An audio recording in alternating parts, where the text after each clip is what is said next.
All right. Hey, everybody. Welcome to the Outlier HQ webinar. We're excited to be here. As always, I'm your host, Ever Gonzalez. We are excited to be able to do this with a good friend who we'll introduce here in just a sec. But just so that you know, in this group and in our page, we want to be able to provide more value to you. So we're going to be doing a lot more with fireside chats, with webinars. We want to help you have the resources needed to start, grow, and improve your podcast. And so we're going to be bringing on experts starting in 2 weeks. But here you can have a special sneak peek at what we're going to be doing for the next several weeks after our virtual conference that is scheduled to go later this week. But our presenter today, she's going to be talking about how to grow your podcast audience in 10 steps. It's our presenter. It's somebody that you know and love. She's been a speaker at our podcast conference in Salt Lake City. She's going to be speaking a little bit later this week as well. But Fatima Zaidi, she is a co-founder and CEO of Quill. Quill is dedicated marketplace connecting podcasters with vetted freelancers who can help them launch and grow their shows. So without further ado, let's introduce her. Fatima, welcome. Hi, thank you, Ever. Great to be here again with you. That's right. You have been very good to Outlier. You always make yourself available to us whenever we need you. And you've been good. You've spoken in Salt Lake. You're speaking in a couple of days as well. But we thought we'd kick it off with these webinars as well. Like I mentioned, we want to be able to help our audience, right? Those in our groups and in our pages and everywhere else that they follow us, be able to give them the resources needed. And I think this is going to be very, very valuable. So thank you. Yeah, I mean, the feelings are mutual. You and Ariel have been so great to me. And so I'm always happy to make the time. And this is a great group of people that you've curated. So I'm excited. I'm excited for your upcoming conference as well. Yeah, so are we. Yeah, it's going to be a lot of fun. We've had a lot of signups. Our sponsors seem to be happy. People are talking about it. Our speakers, it's a great lineup. You can go to outlierpodfest.com. That's outlierpodfest.com if you want to check it out. You can still register to have access to all of the sessions that are going to be going on. I think it's 35 plus sessions that we have going on, and a lot of different topics. There every day I'm getting tagged in new posts on LinkedIn. So even if I wanted to, I wouldn't be able to forget about it, but I'm excited. That's what we like to hear. Anyway, when it comes to these webinars, one of the things that I've disliked in the past is when, the host and whoever, we're just going on and going. People came here for a reason. They want to hear from you. They want to know what you have to show. So I'm going to turn it over to you. Fatima, it's all you. Thank you. I appreciate that intro. Well, I am going to share my screen over here and stop my camera for audio quality. And hopefully you should be able to see my slides in about. Perfect. So, hi, everyone. I'm Fatima Zaidi. I'm the co-founder and CEO of Quill. That is my sexiest headshot. I hope you like it. Quill is, like Ever mentioned, one of the world's first marketplaces for podcasters.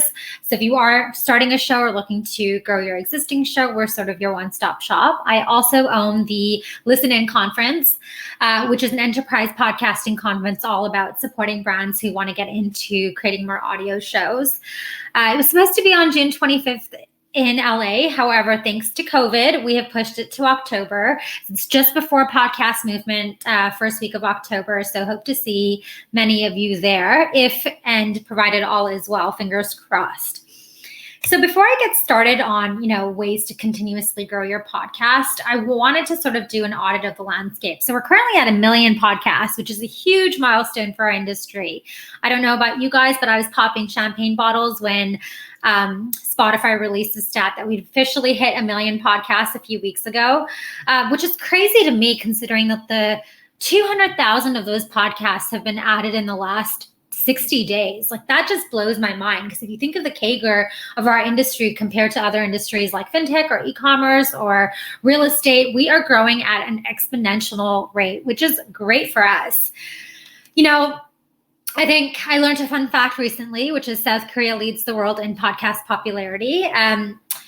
nearly 2/3 of South Koreans are listening to podcasts weekly, which means we're not really quite there yet. We're only at 22% here in the US, but an average of 7 podcasts a week are being listened by our population. So those numbers are pretty impressive for me, and especially if you compare it back to 2013, 2014, when Serial first put podcasting on the map. I think we've just come such a long way. And just like your business had a phone number in the 90s and then a website and then social media, I think everybody is going to have a podcast or be advertising on one in the next 5 to 10 years. So the first step to really growing your audience is to be where people are looking. So when you're searching for new podcasts to listen to, most people first ask for recommendations on social or online communities, or personally, I directly look for people who listen to the same kind of shows that I do. So take a look to see where there's a ton of active engagement and discussions in various Facebook groups or Reddit communities focused around certain genres of podcasts. Don't be afraid to post in these forums and participate in online discussions. But apart from word of mouth, another very common way that people discover new podcasts is through Google searches. In most cases, people are usually looking for the best podcast lists. So if you can get on one of those, you're golden. I personally write a lot of articles and write these lists myself, but I know Buzzsprout has a ton of them. I know Bay Street Bull does like a recurring which podcast you should be tuning into weekly. Podchaser, our partners down at Podchasers, have a really great repository of shows that you should be tuning into. Ariel, Outlier, co-founder's company, Castbox, is another really great platform where you can look for like new show recommendations. And even Quill, we do the Rotten Tomatoes of podcasting. So make sure you get on all of those lists and try to maximize your distribution as much as possible. Cross-promotion is kind of that cliche term that's thrown around a lot, so I'm really hesitant to use it, but in this particular case, it makes a lot of sense. You can gain a ton of recognition for your show through your own PR efforts without spending a dime. And this means partnering with other relevant creators, setting up combined series for various events, writing guest articles, and doing content swaps with other either podcasters or podcasting communities. I know when I first started promoting Quill, one of the first people that I had reached out to was Albin at Buzzsprout, asking if I could do a content swap with him. And so I wrote a guest blog for Buzzsprout's blog. And, once they published it, I got a ton of hits and backlinks to Quill. And so content swaps is usually one of my favorite ways of building not only your SEO links, but also just organically reaching new audiences in new places. And when you don't have much of an audience yet and you're still growing, which is usually right at the beginning, this is a really great time to leverage a guest with a big following, which I'm sure you've considered. Make sure that you are providing your guest with some sort of a media kit so that they can share on their social channels. And then oftentimes you can also do a live stream with them to engage not only your existing followers, but their followers as well. So an important thing to remember is that podcast listeners are very loyal to their respecting apps. So in my case, I exclusively listen to all of my podcasts on Apple's app. And if you're not on Apple Podcasts, I probably won't bother listening to your show. And similarly, all podcast listeners are very respective to whatever listening app that they're used to. And so that is why it's extremely important that you want to link your podcast everywhere. Linktree is a really useful tool which can allow audiences to access your podcast on different platforms. The tool allows you to create a menu with all of your show's listening platforms, and it gives listeners the opportunity to pick the option that they prefer. And you can add this link to all of your social channels and promote it across all of your websites or all of your distribution channels, and including using relevant hashtags. So I've included the steps here in the URL that you need in order to create a Linktree account. It's really simple and it takes, I think, 2 minutes to create the account. I just find that oftentimes this is a step that a lot of podcasters are overlooking. And if you can, create a trailer for your show. Podcast trailers are given privileged placement at the top of podcast feeds, so they always show up first on the top of your feed. Consider the number of people that are going to use your trailer to help them decide whether or not they want to subscribe to your show. And in general, it's a very low risk and low time investment when you're asking people to listen to a trailer, as opposed to visiting your website or listening to your entire first episode or subscribing to your show from their favorite app. You're giving them a 30-second, here's a clip of what you can expect to hear, who you're going to hear from, and what the key takeaways are going to be. I find trailers to be a great way of getting new subscribers and just helping people understand that what your show is all about. There's a few different types of trailers. You can have one that really introduces your show in general. You can have one, and it's like 30 seconds succinctly done. You can have a coming soon show to promote the hype of your new season, or you could just be promoting the launch of a new season that if you had a previous season before. So highly recommend that everyone should consider launching with a trailer. And if you haven't already done so, make sure that you are catering to your ideal listener profile. And the first thing that you have to do is create an ideal listener profile. Do you know who your audience is? Do you know what the best ways to promote to them are? And don't worry if you don't know. Some of these things are things that you can do to optimize the promotion of your show before spending a ton of money with an expensive ad agency.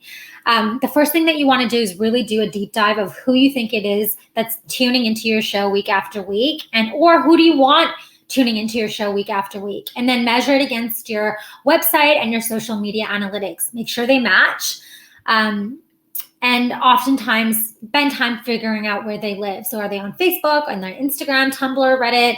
Do they follow particular hashtags or tweets or subreddits? And all of this information will give you a really good idea of where your audience spends the majority of their time online, so you know where to advertise to them effectively. And in addition to that, you can post your podcast on directories that you know they're going to be on. So the point here is you want to maximize your distribution efforts to increase your chances of drawing in new listeners every week. This is another freebie tactic that I find a lot of podcasters don't really spend a ton of time dabbling into, but getting featured on other shows. It's one of the best ways that you can promote your show in an organic way. Look for podcasts that are at a similar stage as yours and whose content would resonate well with your listeners, and then reach out to the hosts directly. You'd be surprised at how many positive responses you'll get. A lot of hosts are very open to this type of cross promotion, especially if you have similar content. It's kind of a win-win scenario. And a resource that you should consider checking out if you are interested in doing this is Radio Guest List, for a list of shows and talk shows that are actively looking for guests to appear on their show. Now, I think I kind of touched on this already, but I'm just going to cover it again. Live streaming is one of the best ways to organically reach new audiences, as well as build relationships with your existing audiences. You want to host episodes or segments in real time, but you want to make sure that you do it in either a typical interview podcast format, or start with an introduction and figure out what your guest is interested in, and then wrap up with a Q&A. The point of a live stream is you really want to leverage your guests' followers. So it's really the best time. I mean, you could do this on Facebook as well and then convert it into a podcast. But really what you want to make sure you're doing is trying to maximize the amount of people that are going to listen to your stream. So get as many people to share it as possible, do a ton of promotion beforehand, but also make sure that you are providing immediate hit to your guests so that they can share after. Video engagement is extremely important, and that's why we always try to supplement our podcasts for our clients with some form of either video engagement or audio engagement. Headliner is one of my favorite go-to platforms to create audiograms that provide more engagement. And in fact, I think they did an experiment a couple of months ago where they promoted a podcast using a static post and then again using an audiogram, and they found the audiogram had 5 times more engagement. So check out Headliner if you're not already doing so. I think this is sort of a given. I'm sure that this has been oversaid and overdone in our industry over and over again, but track listeners, not clicks. Tracking listeners is all great, but it doesn't really translate in terms of who's actually listening to you. If you've ever wondered how effective your podcast marketing tactics are in driving actual listeners, as opposed to just clicks, you should check out and implement Smart Links by Chartable. It's a must-do for me, for all of my clients. Smart Links is a trackable URL that automatically reroutes listeners to your podcast in their favorite apps. And this tool is really great at collecting data regarding the actual downloads associated with a particular link, regardless of which podcast player your listener uses. And it just, in general, allows you to understand which of your marketing channels are actually effective in driving listenership. So if you haven't already set up your analytics, obviously do so on Apple and Spotify and other platforms like Simplecast if that's your hosting platform or whatever hosting platform you're on, but also go that one step further by implementing Smart Links. It's free and goes a long way in understanding your metrics and your listeners. I think one of the biggest misconceptions that people also have is that podcasting is just so much time and effort. Well, it can be if you're duplicating work, but if you're already creating content for other channels, I always recommend that you repurpose that content in an audio consumption format. It's really important to understand that everybody consumes content in different ways. And so some people are more visual, some people prefer audio. So if you are already creating really great, videos and YouTube clips on other channels, or if you're already creating really great written content, it's not that difficult to translate or convert all of that content into audio formats to expand the reach of your content. TED Talks does this with some of their lectures, with TED Talks Daily. So they make some of their lectures available in the form of podcasts. So they're not actually recreating and repurposing content from scratch. RSS feeds is a very popular topic these days. I know it's been top of mind for a lot of conference tracks. For those of you who don't know, an RSS feed consists of information about your podcast, and it's sort of a URL that's like specific to your podcast. One way that you can grow your show is rent the RSS feed of other popular podcasts in the same genre or category as yours. So when you actually rent the feed spot, your podcast will live in the feed of their podcast, of their podcasts. So I find that it's oftentimes, even though it can be costly, a really great way of reaching a very dedicated listener base. So definitely something that I would consider implementing if you're willing to put a little bit of money. Another tactic, if you do have budget, is playing around with Spotify ads and YouTube ads. Those are the two that we have the most success with when it comes to our clients, and we usually always run some sort of a contest or a campaign after launching a new season. So that was just a lot of bite-sized content that I wanted to provide to you very high level. The thing that I would want to end off with is the importance of knowing when you can do it all, and the importance of knowing when you need help. So if you are in a situation where you need support or you need some experts, feel free to hire people off of either Quill or Upwork, freelance.com, Fiverr. There's a lot of platforms where people are looking for work, especially during COVID, and have a lot of expertise to share with you. That is all from me. I love talking about podcasts all day, every day. Here are some resources that you can check out. We actually have our own resource page on our website where we've created a ton of content for people who aren't sure which hosting platform they should sign up for, or need a step-by-step guide on how to distribute their show. So you can find a ton of free resources on our platform. And if you have any questions, feel free to reach out to me. Here's my email and our website URL. I love talking about podcasts all day, every day. Happy to jump on a call and figure out what your podcasting needs are and recommend your best next steps. Just going to stop sharing right here. Perfect. Fatima, that was great. Thanks, Ever. That was a lot of fun. I'm just trying to figure. She's trying to hop back on. One sec. We do have a few questions we have for her. Can you hear us okay? I can hear you just great. My issue is my camera is not turning back on. It's okay. They know who you are. As Okay. you're playing with that, we do have a few questions. Let me read the first one here. Perfect. How important is it to add video content to promote / or market visually podcast to a specific or broad audience?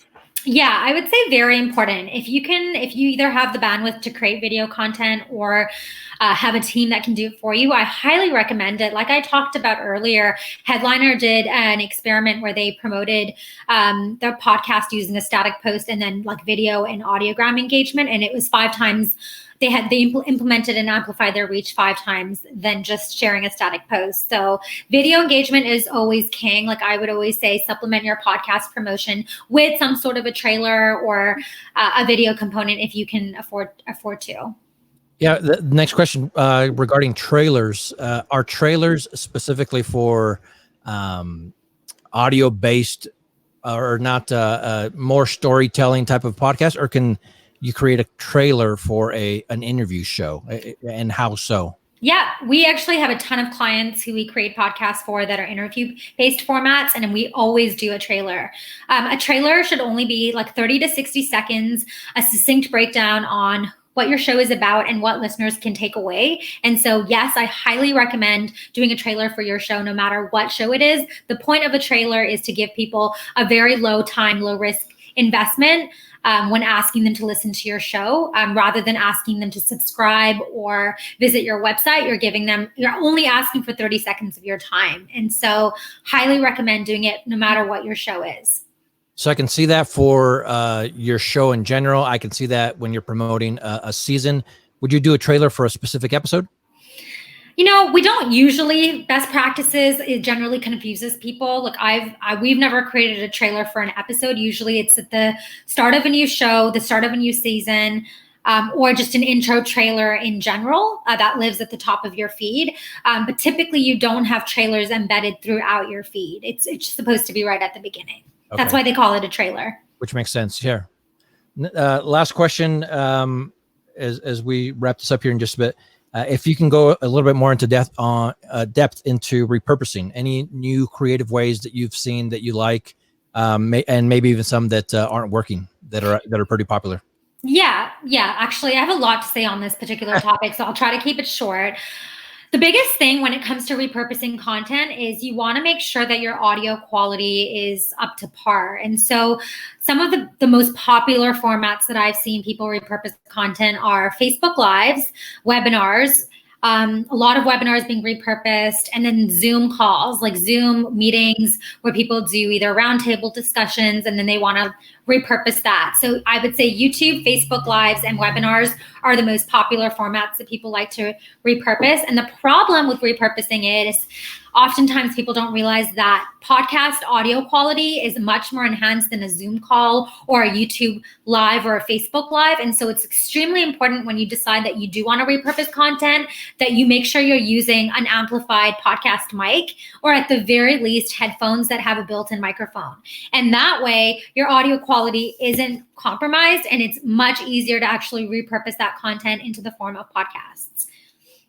I love it. A lot of great resources here for us to be able to take advantage of. Fatima, as always, we appreciate you coming on, doing what you're doing. These were nice bite-sized tips, but excuse me, if you want to see more, if you want to hear more from Fatima, join us in a couple of days, the virtual podcast summit, Outlier Podfest. It's going to be great. She's going to be there. She can go more in depth into a new topic as well. Perfect. Thanks so much for having me. Really appreciate it. And see y'all at the Outliers conference in next week. Yeah, in a couple of days, actually. Yeah. Oh, yeah, this week. Sorry, it's on Friday. It's this is what happens when we don't get to go to work or anything, right? The days are blending. That's right. Fatima, again, this was fun. Guys, we'll talk to you next time. Bye.